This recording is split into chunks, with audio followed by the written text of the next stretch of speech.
يوم القمر يصير لونه دموي غصباً عني لازم أتحول. هلا أنا هند وخلوني أقولكم شو اللي يصير فعلاً.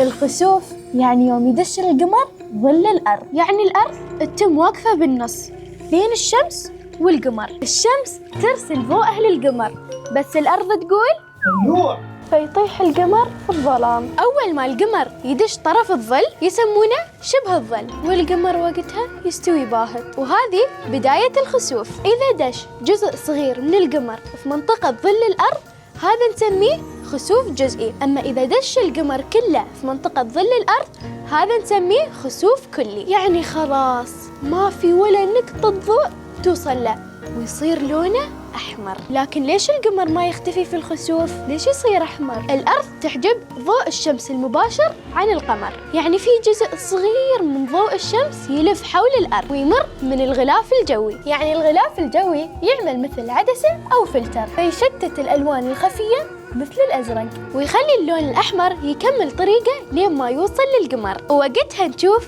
القمر الأحمر. ومن كتاب العلوم للصف السادس في المنهج الإماراتي تعلمت وايد أشياء عن الأرض والفضاء. والحين اكتبوا لي في التعليقات شو تعرفون عن كسوف الشمس؟